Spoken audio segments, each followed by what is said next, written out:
Apa pernah Sobat Life merasa kepala tiba-tiba pusing, badan lemas, atau mulut dan bibir kering sepanjang hari?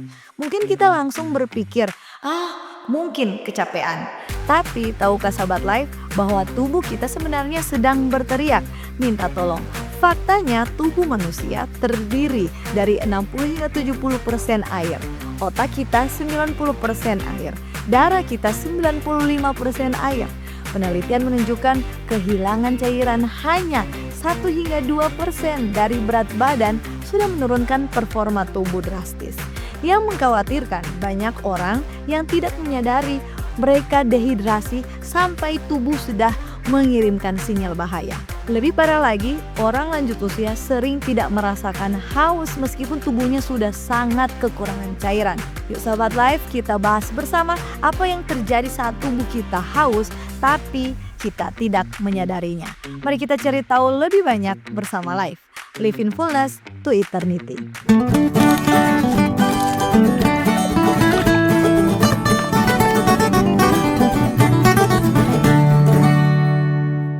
5 bahaya saat tubuh haus tapi kita tidak sadar. Yang pertama, gangguan fungsi otak dan penurunan konsentrasi. Sahabat Life, tahukah kita bahwa otak kita terdiri dari 90% air? Bayangkan saja, sebagian besar otak kita adalah cairan. Jadi ketika tubuh kita kekurangan air, otak adalah salah satu organ pertama yang terdampak. Ini yang terjadi saat dehidrasi, volume darah kita berkurang dan aliran darah ke otak melambat. Akibatnya otak tidak bisa dapat cukup oksigen dan nutrisi.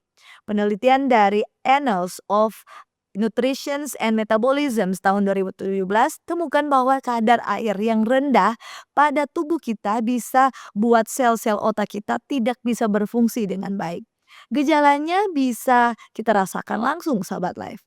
Kita jadi sulit berkonsentrasi, mudah lupa, bereaksi lebih lambat terhadap sesuatu, bahkan bisa merasa bingung, mudah marah, gelisah, hingga berhalusinasi dalam kasus yang lebih parah.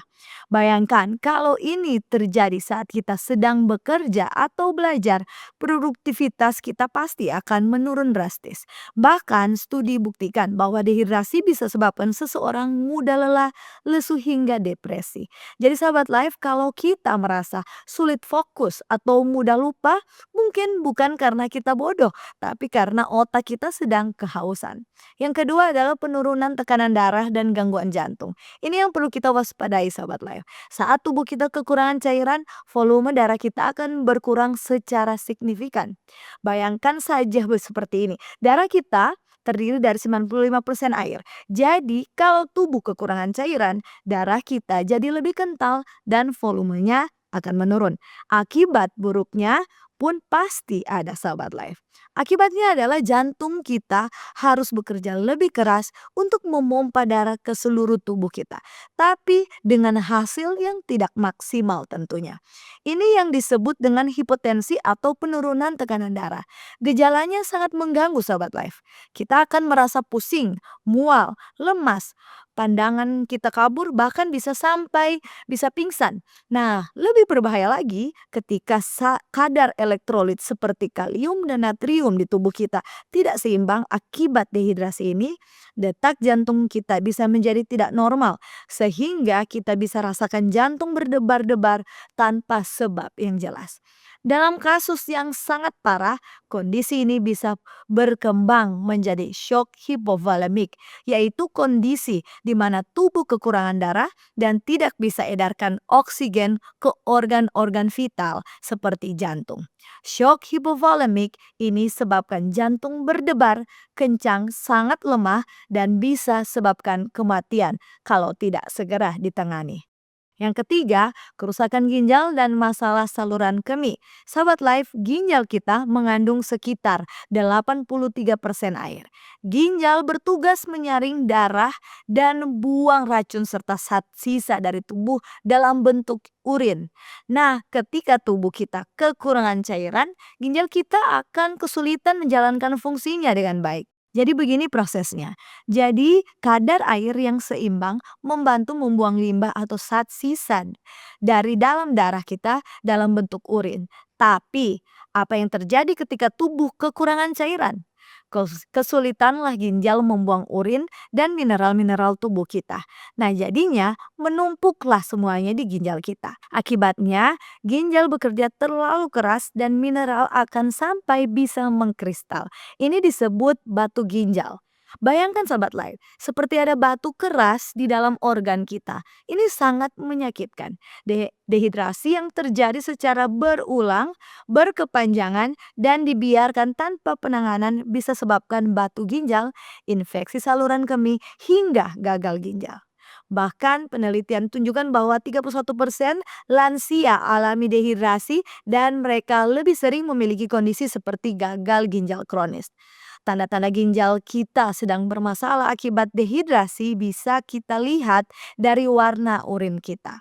Kalau urin kita berwarna kuning gelap atau pekat, itu tandanya kita sangat kekurangan cairan dan ginjal kita sedang bekerja keras menjerit minta air. Yang keempat, kejang otot dan gangguan sistem elektrolit. Ini menarik ya sahabat live. Pernahkah kita tiba-tiba mengalami kram otot yang menyakitkan? Terutama saat atau setelah berolahraga. Atau mungkin otot kita tiba-tiba mengencang tanpa terkendali. Kalau ini terjadi saat kita berenang, ini bisa jadi sangat fatal. Nah, itu adalah tanda tubuh kita sedang kekurangan elektrolit akibat dehidrasi. Jadi begini ceritanya, saat tubuh kita kekurangan air, kadar elektrolit seperti kalium dan natrium akan alami ketidakseimbangan. Padahal kedua mineral ini sangat penting untuk berikan sinyal listrik ke sel-sel tubuh kita agar otot bisa bergerak dengan baik. Elektrolit ini berperan penting dalam proses kontraksi otot selama tubuh bergerak, terutama saat berolahraga. Kalau kedua elektrolit ini tidak seimbang, otot kita bisa mengencang tak terkendali sehingga kejang pun muncul. Dalam kasus yang lebih parah sobat live, bahkan bisa sebabkan kehilangan kesadaran karena ketidakseimbangan elektrolit yang parah. Selain itu, elektrolit juga berguna untuk menjaga detak jantung agar tetap stabil. Kekurangan kadar elektrolit saat dehidrasi sebabkan detak jantung tidak normal. Jadi kalau kita sering alami kram otot atau kejang, jangan langsung berpikir kita kekurangan kalsium, sobat life. Bisa jadi tubuh kita sedang dehidrasi dan butuhkan lebih banyak cairan. Yang kelima, gangguan pencernaan dan masalah kulit. Sahabat life, tubuh kita yang kekurangan cairan juga akan sangat pengaruhi sistem pencernaan dan kesehatan kulit kita tentunya. Mari kita bahas satu persatu. Untuk sistem pencernaan, air sangat penting untuk bantu melunakkan feses dan perlancar pergerakan usus kita. Jadi ketika usus besar kita kekurangan cairan, maka feses akan semakin keras dan sulit keluar. Ini yang bisa sebabkan kita sembelit atau konstipasi. Selain itu, kekurangan cairan juga bisa sebabkan gangguan pencernaan lain seperti perut kembung, mual, dan ketidaknyamanan di perut kita. Yang lebih serius, dehidrasi bisa memicu produksi asam lambung berlebih yang akhirnya sebabkan MAH atau GERD. Sekarang kita bahas tentang kulit. Kulit kering ternyata bisa menjadi tanda-tanda dehidrasi yang perlu kita waspadai. Menurut riset dari jurnal Nutrients, tambahan asupan air putih bisa tingkatkan hidrasi lapisan kulit terluar sehingga lebih lembab dan elastis.